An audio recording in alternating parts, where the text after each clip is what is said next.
So I don't know if I've ever explained this in a video. I know I've written about it in the subreddit multiple times. But I consider abuse to be a kind of black magic.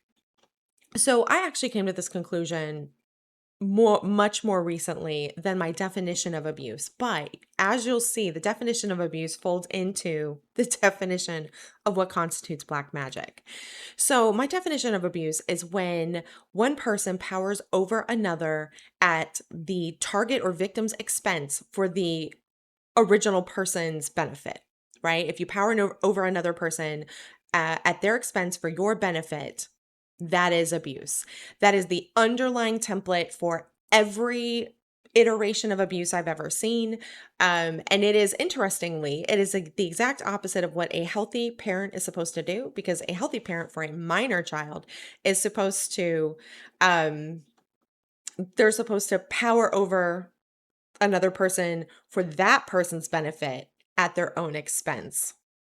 So when you're a parent, you have temporary authority to power over your child, as you are essentially a regent of their power for them, so that you give them back their power when they become an adult. And so abuse is like very much the inverse of that, where someone is powering over you, the victim, the target, for their own benefit at your expense. Now, the interesting thing is in black magic, what one does is they sacrifice another person so that they can have something that they want.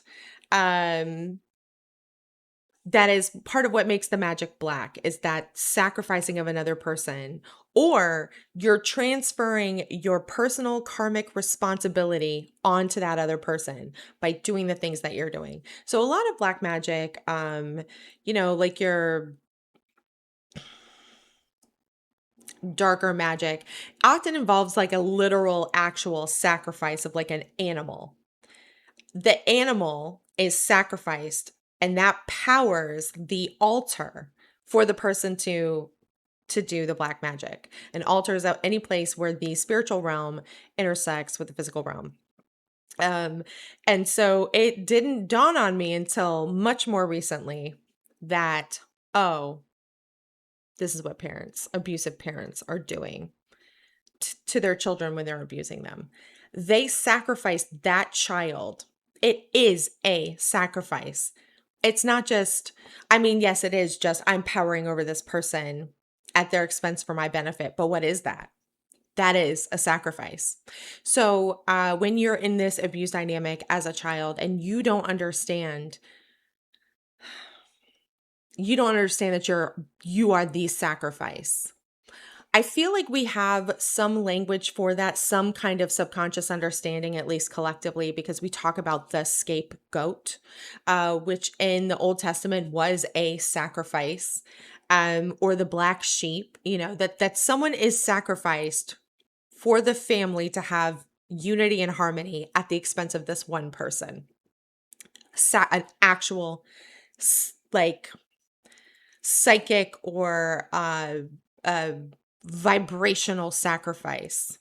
One person is sacrificed so that everyone else can live the way that they want to live and be empowered. And so in black magic, part of this power is often stolen from the target. People who are the target of black magic, they're often targeted for their success. They're targeted for their beauty. They're targeted for their, whatever like gifts they might have. They might be targeted for like their financial abundance. The usually the goal either being to punish a person that you dislike for whatever reason, or to transfer their blessings to you. You know, the way abusive parents do that too. How many victims of abuse um have had the parent, that they want to love them, jealous of them, trying to undermine them, basically take their future or beauty or handsomeness or whatever. And I didn't recognize all of this until very recently, because when I was thinking about abusive parents, I was thinking and conceptualizing them in context of them cursing their children, which they often do. Um, but I wasn't putting the pieces together on the destiny swap piece of things. The hating the child, not because the child is bad, but because the child has what the parent wants. And so you I feel like we've seen this when you have like a jealous mother archetype, who secretly resents their daughter for being young and beautiful, and maybe even looking similarly to the mother when she did when she was young. And so I feel like they often may recognize, like, oh, I can't say this, but the resentment is still there, and it'll come out in these sideways ways. So like they might talk about, oh, don't we look like sisters? Wow, people say we look just like sisters. Um, so I had both types of abusive parents, and this spiritual, psychic kind of abuse happening. And I didn't realize it until relatively recently. So my father was the one who was speaking curses over us, me and my brother. Basically speaking failure into our lives. Or if he felt jealous, so I one of the things that I was really into when I was younger was singing, and then I was also into dancing. And he shut me down hard on the singing and supported my dancing. The thing is, like, I'm a great dancer. Casually, I'm a casually great dancer. Like if I go to a place with music, I'm gonna be great, and I can dance to all the music. And that's fantastic. But I would not be a great professional dancer. Like, I'm a great party dancer. I'm a great, casual, just having a great time, lovely dancer. I'm not doing an arabesque. I'm not doing a pas de bourrée. I'm not, memorizing choreo. Like that is not my path. But I actually happen to have like a 4-octave vocal range that I worked on very hard, for many, many years when I was young, because I wanted to be able to sing that song from The Fifth Element. It's called the Diva Dance, but really it's the core piece of it is from an opera called Lucia di Lammermoor. And so I was like, oh, I want to be able to sing the song. So I went out into the field with like cows, and I practiced like all of those really, really high notes. And so not really recognizing what I was doing, I had expanded my vocal range. And so looking back on it, I'm like, wow, I actually had like a really good voice. My father's a musician. Why didn't he recognize this? Why was he pushing me toward dance? It was because he was a vocalist. He was a musician, and that was competition for him. So he pushed me to a thing that like I, had fun at, was good at, but I was never going to be a professional, because I don't have the brain that hears and one and two and da da da and this and that, and then like memorizes it immediately and executes it. Like that is not a skill that I possess. So regardless of whether I could physically do the dancing, that's not, in my opinion, that was not my best option.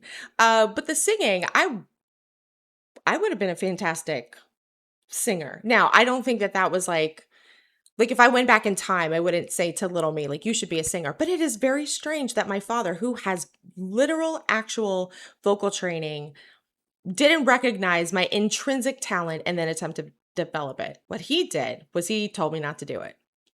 And basically spoke curses over that, spoke curses over my future, my brother's future, etc.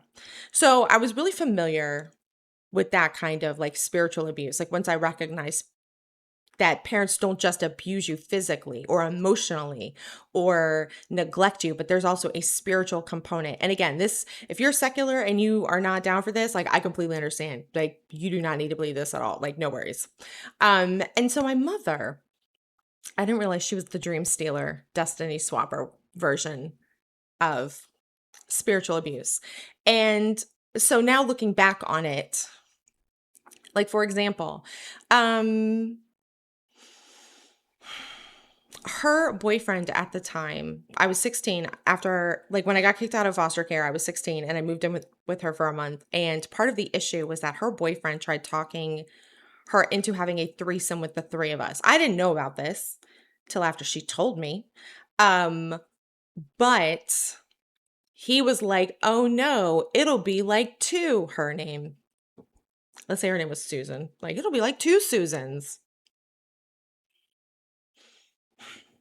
So she would, I'm I'm sure that sucked for her. But what she would do is she would try to take my style of dressing. Like if I flew into town with a haircut, with the same day, she would go get the same haircut. She would take us around to places and she would say, "Oh, like we're like everyone says we look, so similar like sisters." And that was before this guy said that. Like all this stuff had been happening prior to what that dude said. Anyway, so I would tell her things that I wanted to do, like in my future. Like, oh, because adults will always ask you, what do you want to do? And I would say, oh, I want to be a teacher, or I want to be, like a counselor. I want to be da da da da. I want to do this. I want to do that. And she would go out and get the degree for every single thing I wanted to do. She has multiple degrees. She has possibly multiple bachelor's, definitely has multiple master's degree, and has at least one PhD. I haven't looked it up in a while, and I'm not trying to be stocky about it, but she went out and got a degree pretty much in every single thing I said I wanted to do. She even tried to go to law school and did not do well on the LSAT. And at the time I was like, dang, mom, that's real weird. Why do you keep going to get degrees and all the things? So she's technically a counselor now, and she technically is a teacher. She's not a good one, but she technically is one. um Anyway, so all of this is going on in the background. And so, throughout my life and my journey, I had been secular at points, I had been spiritual, then I became Christian, and I'm trying to unravel the mess that my life had been. And it didn't make sense to me. And I'm like, why am I not achieving the things that I know I should be achieving in this world? Like, this makes no sense. And then I discovered the concept of destiny swappers. And then only recently did I recognize, like, this has been happening not just with my mother. This has also been happening with friends. And it happens in ways that are really hard to see in the moment, because it seems flattering, or at least it did to me. Like, for example, well, no, I don't know that it seemed flattering. I think I was taken aback. I had a friend, and I was talking to her, and I said, "Yeah, I think I want to get a dog." When I tell you, she went out and got a dog like so fast. She had a dog within the month. That's not the first time that's happened either. When I was pregnant with my son, my mother went out and got custody of a child so that she too could be. She has raised none of her children, but she went out and got a baby of her own. Got it from my cousin. Um, I noticed that people would tell my same stories as if they were their own,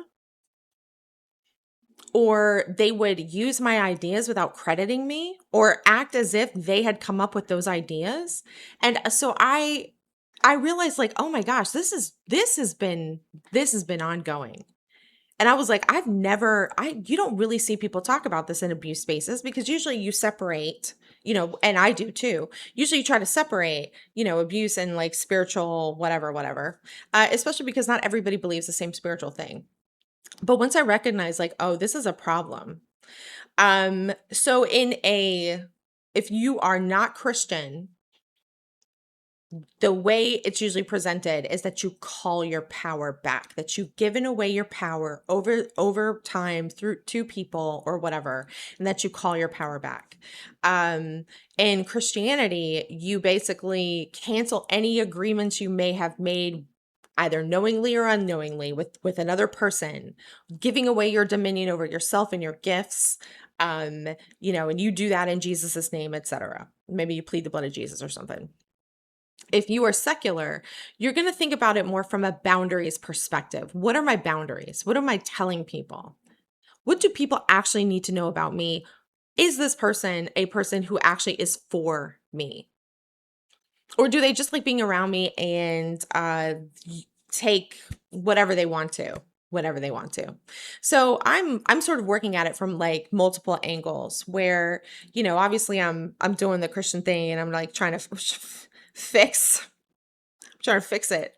But I'm also trying to have better boundaries with people, not being a default yes person, because that is my entire life. I've been a default yes person. Um, I don't know, this is an older movie, but there was this period of time where, there was this idea that you say yes to the universe. You say yes to everything that comes along. Um, and there was even a movie with Jim Carrey about like saying yes.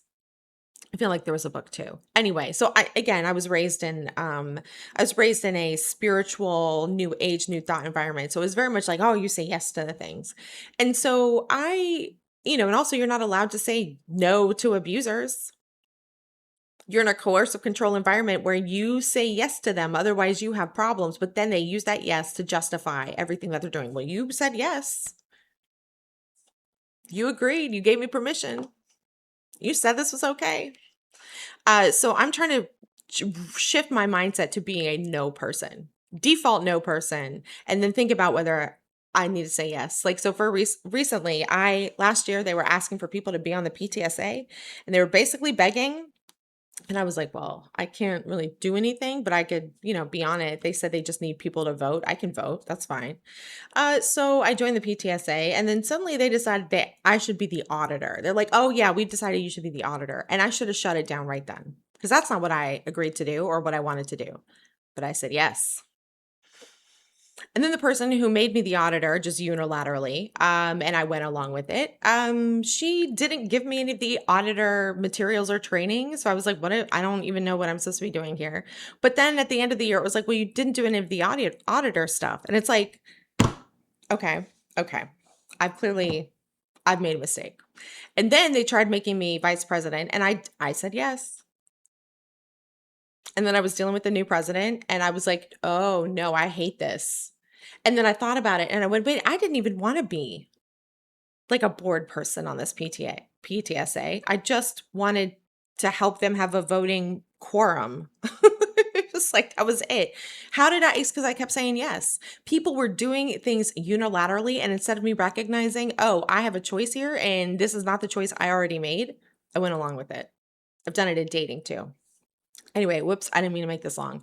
So what I wanted to say is that it might make sense to think about possibly all of the ways you might have given away your power and personal power. So even if you're secular, and you're atheist and you don't think about it that way, think about personal power, the ways you've trained your conscious mind to submit, comply, and be obedient. And if you are spiritual, you'll want to think about it in terms of the ways you've given away your power from a spiritual perspective to people. And then if you're Christian, like you handle it like the Christian way. But basically shutting down the hemorrhaging of your power. Because so many victims of abuse, when you meet victims of abuse, so many of them are so smart, so ethical, have so many amazing, incredible gifts. They're so talented. And then they don't seem to be achieving anything in life. And yet they're with people who seem to be achieving things at their expense. Sometimes you see them referred to as like vampires, like an emotional vampire or something like that. But I don't think we recognize what we are giving away as victims of abuse when we are giving our power away. Anyway, so I believe our power lies in our ability to choose, and that when we are not actively making choices for ourselves or advocating for our choices on our own behalf, we're giving our power away.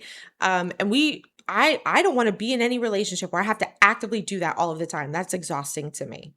I do not want to do that. That's not how I raise my child. That's not how I am in relationships. So, anyone, I'm trying to start paying attention now to anyone who just presumes they've unilaterally made a decision and just expect me to go along with it. And I find that is extremely common for victims of abuse in that run up phase before it becomes outright abusive. And then they'll often stand on the fact that you didn't say no or push back to justify their abuse. Um, anyway, I hope this makes sense, and I will talk to you next time.